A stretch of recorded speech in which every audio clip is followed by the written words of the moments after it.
A seguir, Nossa Gente.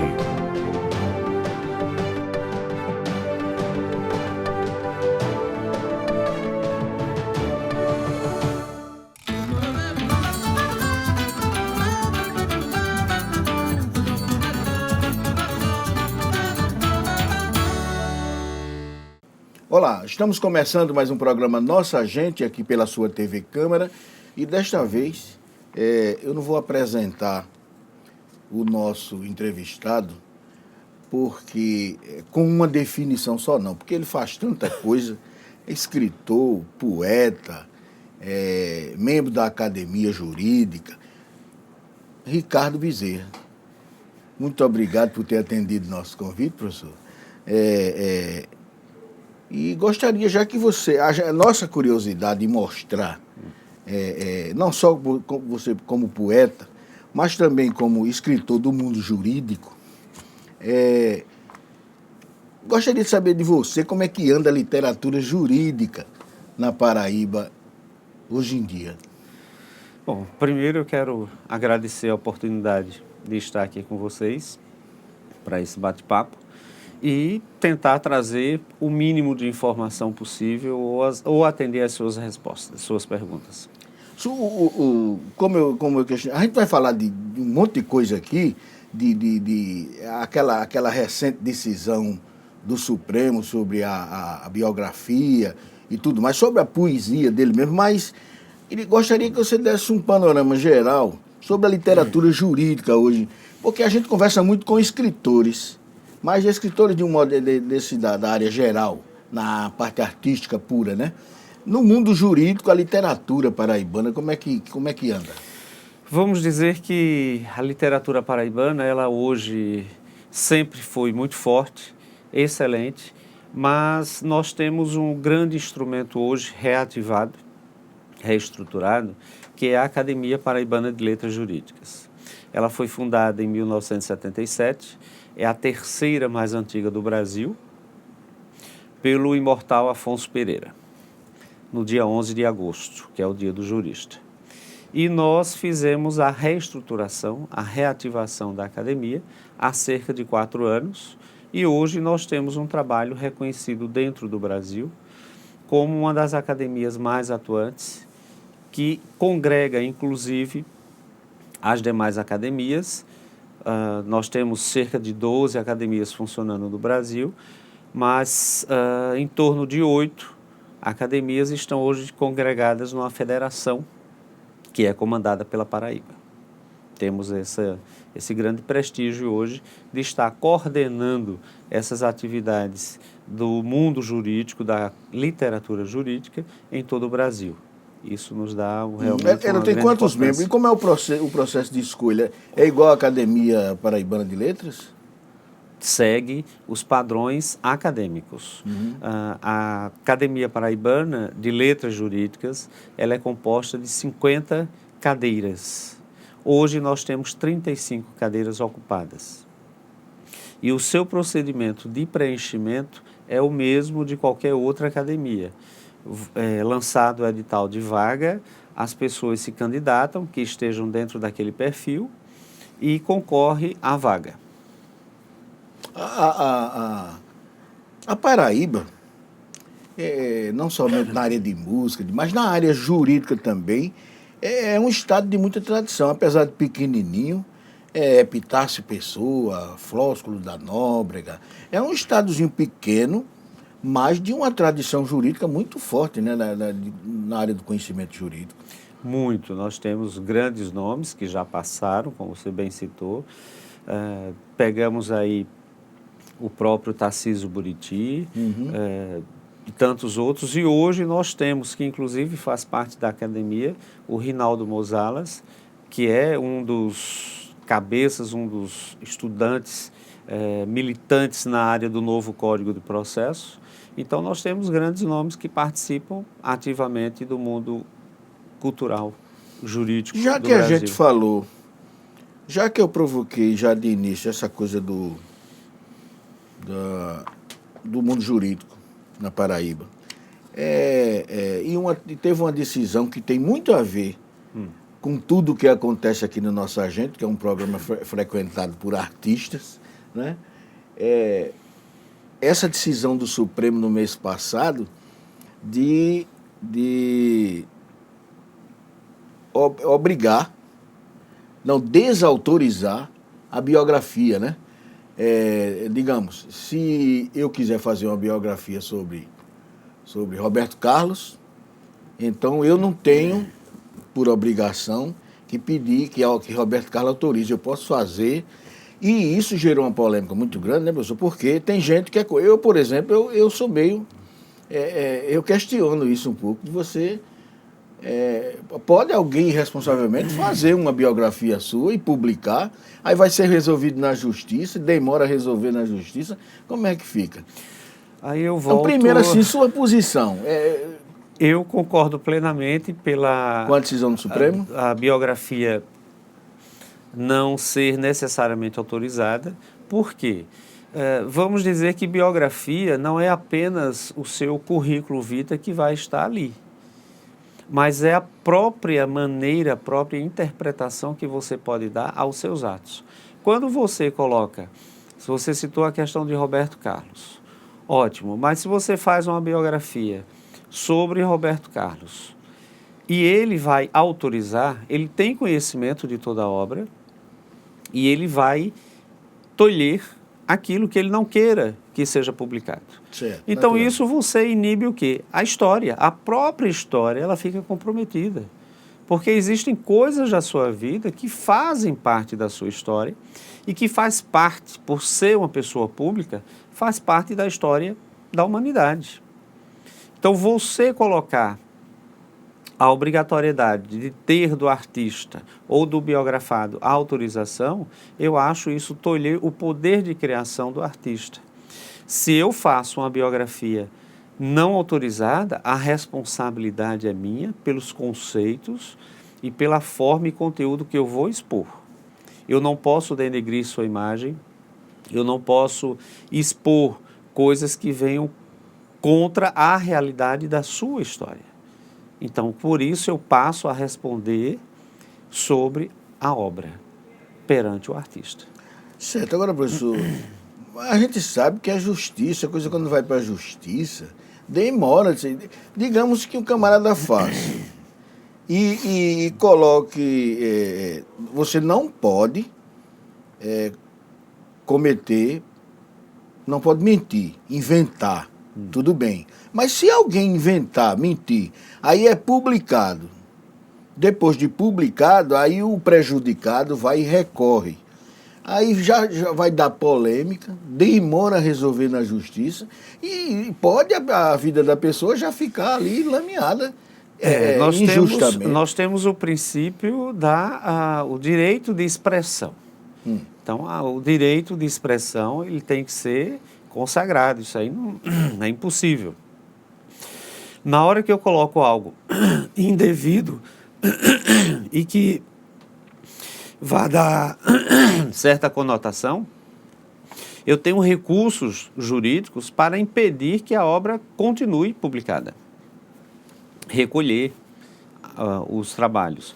Aí o fato de estar simplesmente já lameado o nome da pessoa ou algum fato, isso quem vai responder é o ato ilícito desse direito de expressão dada pelo autor da obra. Ele tem que ter essa responsabilidade. Olha, eu vou dar um exemplo prático. E pegando com uma coisa meio diferente. Ninguém pode proibir beber dirigindo, tomar bebida alcoólica. Né? Mas tem gente que toma e vai dirigir. E é preso e é multado. E tem gente que é contra essa proibição porque tem controle, é responsável. Eu posso, se eu tomar quando eu estiver achando que não tenho condições de dirigir, eu entrego o carro. Então não era para ver as blitz no meio da rua pastorando a vida da gente. O controle deveria ficar comigo. Mas dizem, aí a lei vem e diz, não, mas tem muita gente que é irresponsável. Não sabe fazer como você. vai exagerar se tiver a liberdade de fazer. Não dá, não fica na mesma coisa, não. Quer dizer, quando para a justiça decidir, depois de toda a polêmica, é uma coisa que prejudica a pessoa que... Num conceito mais subjetivo, poderia até ter esse vínculo, essa conotação, o nexo de causalidade aí nos pontos. Mas são duas coisas totalmente diferentes. Sim. Uma, realmente, você impedir que eu beba, tome um copo de uísque, uma taça de vinho e vá dirigir, isso talvez não me deixe sem condições, que permita que eu dirija, né? Apenas uma dose, vai depender do seu organismo, da sua capacidade de ingerir essa bebida alcoólica. Mas isso vem colocar em risco a vida de outra pessoa que esteja à sua frente. Então esse talvez seja o grande princípio, o grande entendimento. Na questão das obras, não. Você não tem ninguém à frente a não ser o próprio autor, o próprio biografado. E o fato de você ter o biografado querendo autorizar, ele está totalmente impedindo o direito de criação do artista. Para mim, só são essas duas conotações que eu tento desvincular essa sua tese. Em relação à bebida, é que você envolve terceiros. Na questão da obra, não. Você apenas envolve você e o autor. Eu talvez até tenha desviado demais um pouco, mas foi o exemplo que eu lembrei. Mas o que eu queria provocar é a questão da liberdade individual.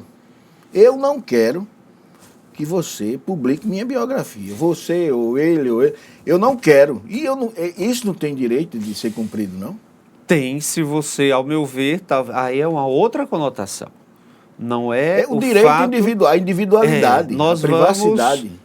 À privacidade, nós vamos ao direito ao esquecimento. Então, são vários aspectos aí que tem que ser levado em conta, né? O que se discutiu foi efetivamente o direito de se ter ou não a obrigatoriedade de uma autorização do biografado.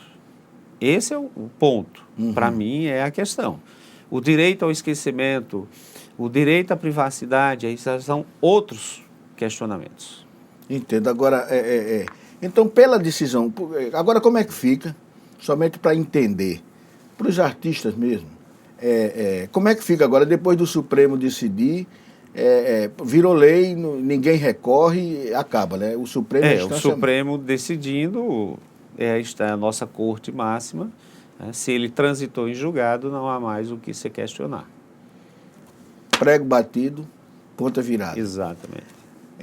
Se você estiver estranhando aqui o professor, o doutor Ricardo, de terno e gravata, e achar que ligou a televisão na hora do nosso agente errado, não, apesar de a gente não ter com frequência, né, as pessoas, assim como ele se veste, mas aqui também é um poeta, escritor, e o que faz ele vestir assim, se vestir assim, é o advogado. É o dia a dia. Principalmente o advogado. Exatamente. Eu tenho o meu escritório próprio e sou advogado do Estado. Então, isso me imputa pela frequência dos ambientes jurídicos, tribunais, fóruns ou outras repartições e até mesmo atendimento ao cliente, eu prefiro estar nesse porte do dia a dia. Mas eu vou reforçar. A gente vai para o intervalo e volta daqui a pouco com o poeta Ricardo Bezerra. Essa é a nossa história. São lugares e monumentos para serem admirados. Vamos defender nosso patrimônio e manter essa memória viva. Essa é a nossa cidade. São praias e espaços verdes para curtir a natureza. Com a Câmara Municipal, vamos cuidar e preservar nossas belas paisagens. Se João Pessoa é o seu lugar, junte-se a nós. E vamos espalhar cuidados por aí. João Pessoa é o nosso lugar e a gente cuida.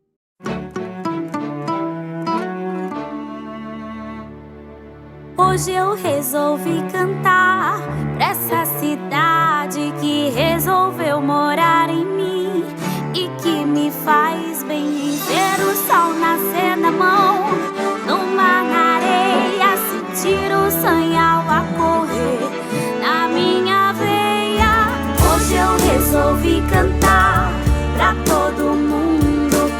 faz a cidade girar, acontecer, deixar nascer no coração as coisas boas, ver esse mundo girar em volta da lagoa.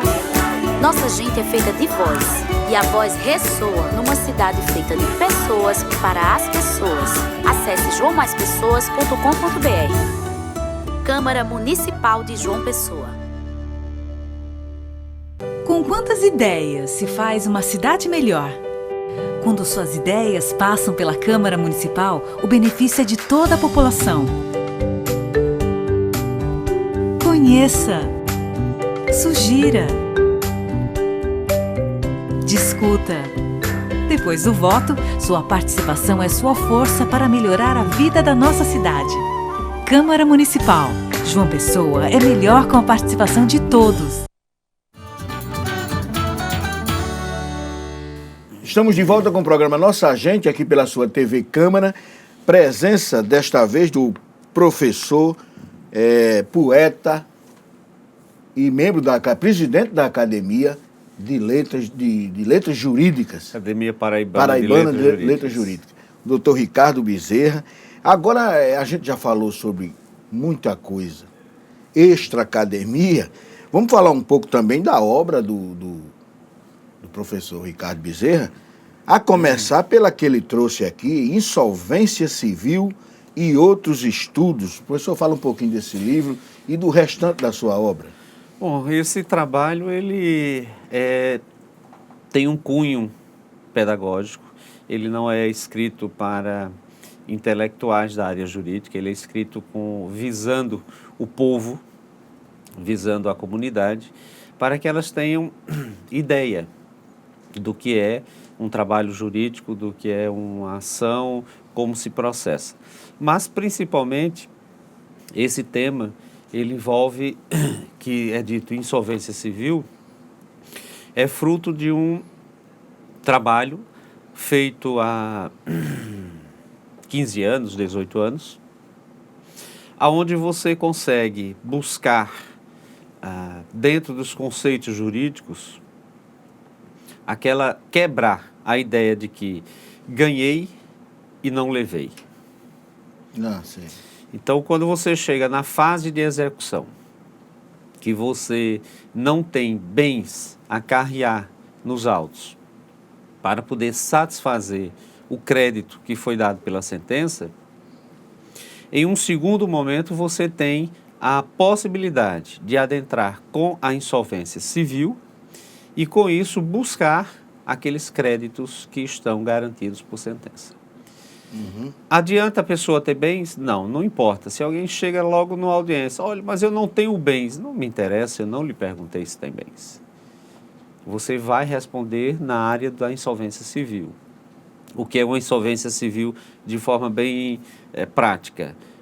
É que você não pode administrar seu próprio salário. Alguém vai administrar seu salário, você vai ter uma certa interdição nos seus bens, no seu salário, para poder cumprir com aquela dívida que restava na sua vida passada. Uhum. Então, essa é uma intervenção que se dá dentro do cidadão, como você tem dentro de uma empresa. Professor, aproveitando também o ensejo e servindo também até para outras pessoas que não são somente poeta da área ou escritor da área jurídica, mas escritor da área geral.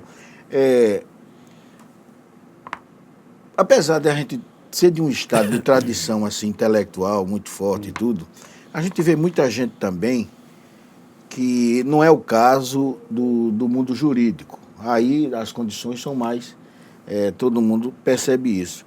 Mas na Paraíba, professor, tem muita gente que tem vontade, tem talento, mas às vezes aqui no programa mesmo a gente percebe isso.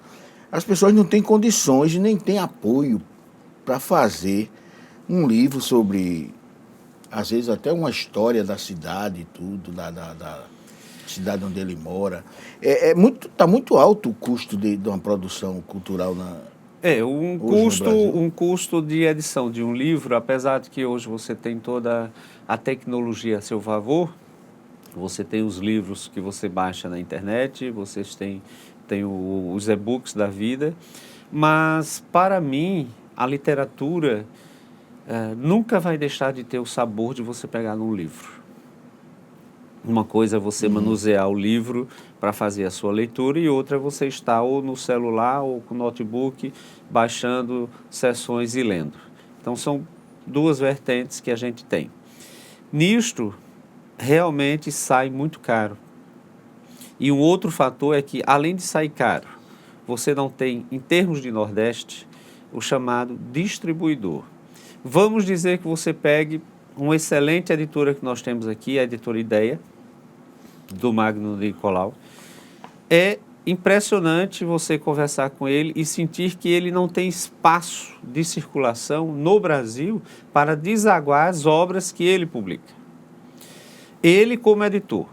Imagine uma pessoa que publica a sua própria obra. Para que ela faça essa circulação, é muito mais difícil. Ela faz o quê? O lançamento na sua cidade e depois vai distribuir para os amigos, porque não tem mais o que fazer. Quando você tem uma certa influência em outras cidades, em outros estados, você pode até fazer uma circulação mais isolada. Pelo menos esse daí eu lancei no Rio, São Paulo, Recife, Natal e Minas. Mas devido ao meu acesso, quem não tem, fica difícil. Então, o ônus, um livro desse que saia por capa 10 ou 15 reais, se você disser a unidade sai barata, não. Porque você vai desembolsar 10 mil reais para fazer a edição e se você conseguir vender 100, você vende muito. É verdade.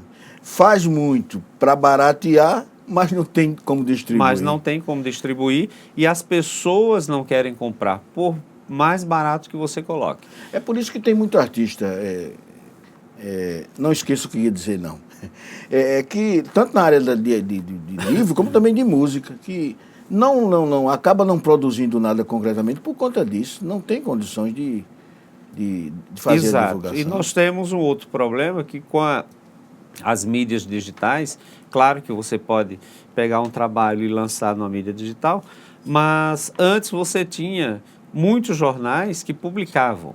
Hoje você praticamente não tem mais jornais. Você não tem mais revistas literárias. Então isso começa a estreitar o campo de divulgação. E mesmo, pode ser que tenha sido sem querer, mas o senhor acabou nos dando uma pauta também. Um editor, a gente já falou muito com artistas aqui, com produtores, e ainda não trouxemos aqui no nosso agente um editor para ver essa questão do lado da editora, da gráfica, enfim, né? Porque a gente vê muito aqui os artistas se lamentando que não pode. Exato, porque se você pegar nesse caso, nessa vertente, se eu fizer o livro pela editora Ideia, se ela quiser fazer a distribuição, ela tem uma dificuldade. É diferente você pegar uma editora do Sul, ela tem todo o know-how para fazer a distribuição do livro no Brasil. Daqui nós não temos como circular esse livro para o Brasil.